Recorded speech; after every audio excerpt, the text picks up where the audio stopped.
Hey y'all, these are the questions that I'm going to answer in this video. I have the chemical reaction and the numbers written down on my paper, but these are the questions that we'll be answering as we go along. So the first one is, what is the limiting reactant? In order to figure that out, I need to take my two givens and convert them to a quantity of the same product.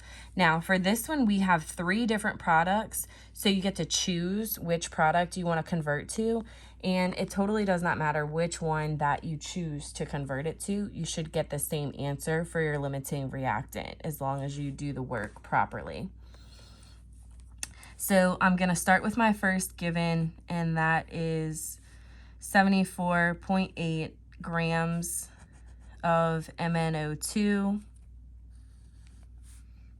And for the bottom of my next fraction, I want to cancel out those grams of MnO2 because I don't need them. And if you're looking at your chart, or if you just remember, from grams of your given, you're going to go to moles of your given. You always have to calculate or convert to moles first, because that's the only way that you can get to any kind of other product or reactant or whatever the case may be. Once you have moles of your given, then you can go to moles of your unknown after you cancel out the top of that previous fraction. For this one, I'm just going to pick H2O. So moles of H2O, which means that for your other given, you also have to convert to moles of H2O. That's the only way that you can compare. Can't compare apples to oranges. Okay, let's go fill in these numbers. So mole to mole ratio, I'm going to pick my coefficients from my chemical equation. H2O and MnO2 both do not have coefficients, so that means they are understood to be 1s. And then for your moles and grams, moles will be 1, and then you're going to say how many grams are in 1 mole of MnO2. Okay, I don't have this calculation already done, so I'm going to grab my periodic table, and I'm going to do MnO2. So Mn is 54.938, plus, then it was O2, and we know that oxygen is 15.999, but I have to multiply that by 2. Okay, you can put this whole thing in the calculator. You don't have to write anything down. Just hit enter. That's the molar mass for your MnO2. So that's the number I'm going to write at the bottom of my fraction, 86.936. Okay, now I have all this filled out, so I can go ahead and put that in the calculator. 74.8 divided by 86.936, and that's it. Remember, multiplying by 1, dividing by 1 is not going to change your number at all. I started with 3 sig figs, so I need to end with 3 sig figs, so 0.860. And remember, it's the same unit in chemical at the top of your last one, converted to moles of H2O. All right, now take your second given. We're going to do the same process for that. So 48.2 grams of HCl.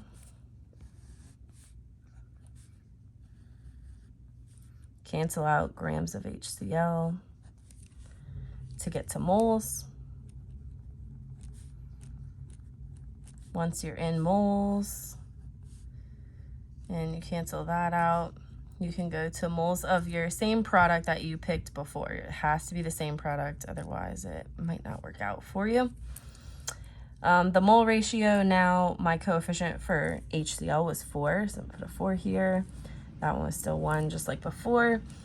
And then 1 mole is how many grams of HCl. Okay, I got to add those numbers. From the periodic table, hydrogen is 1.08, and chlorine is 35.453.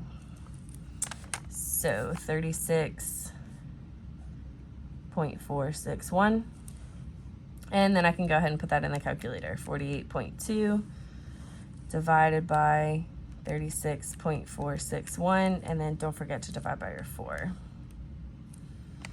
Okay, 3 sig figs would be 0.330.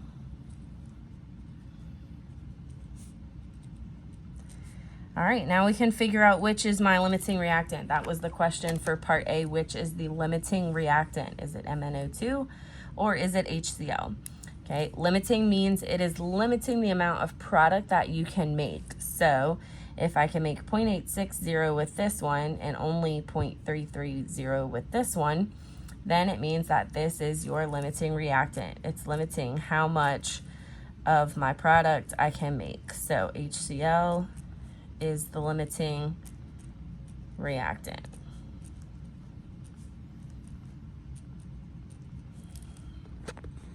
Goodness, my hands are shaking.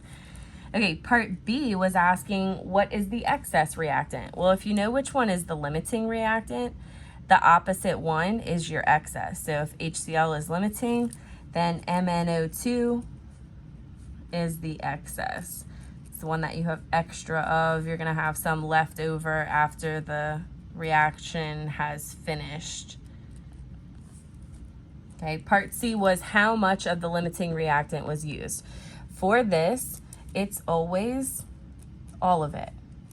All of the limiting reactant is used because you're using all of that you can, and you still are gonna have extra of the other one. Okay, all of it is used. To be more specific, let's say how much. So remember, the limiting reactant was HCl, and how much did you have of it to start with? You can look here or here, either way. So all 48.2 grams of HCl will be used. Part D is asking how much of the excess reactant is used. So for this, I don't know how much of my excess is going to be used, so I need to calculate that. The way to do this is to start with your limiting reactant number, okay, so this 48.2 grams, and see how much of the excess reactant you would need to react with that. Okay, because my reaction is only going to go until this is up, and then that's it. So if I take this number and convert it to my excess reactant, then I'll know how much of my excess reactant is used. So I'm going to take this number again, 48.2 grams of HCl, but instead of converting it to product like I did here, I need to convert it to my other reactant so I can see how much of that would be used. Cancel out grams of HCl. Okay, I'm going to go to moles of my given. Remember, it's whatever unit of your given, moles of given. At the top of the next one will be moles of unknown. And then I'm going to go to grams of unknown for this one because that's how it was given to me, that other reactant. It's in grams. Okay, so I'm going to fill all of those out. Cancel out moles of HCl. Remember, we're going to moles of the other reactant, so MnO2. One more fraction. Cancel out moles of MnO2. We need grams of MnO2. Okay, then we'll be done for this part. Remember, your mole to mole ratio is your coefficients. MnO2 has a 1, HCl has a 4. These other moles get 1. Now, I know it's grams, so I know that I need to calculate the grams from the periodic table, but we already did that up here. Okay, so we're just going to copy those numbers. Grams of HCl was 36.461. And then grams of MnO2 was 86.936.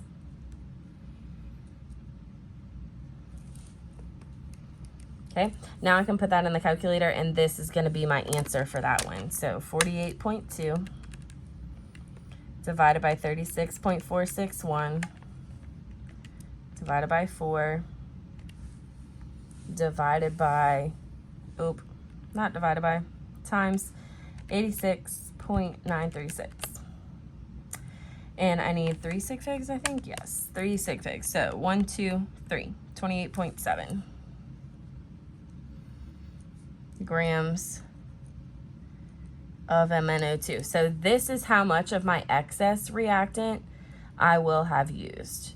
if you ever get a number that's bigger here than how much of this you actually started with, you know that you did something wrong, okay? Because this is supposed to be the limiting reactant, the one that you started with here. We said that the 48.2 grams of HCl was our limiting reactant. So if I end up saying that I needed more excess than I actually had, I know something's wrong. So you might need to go back and fix your calculations. But for this one, we get a number that looks okay. So 28.7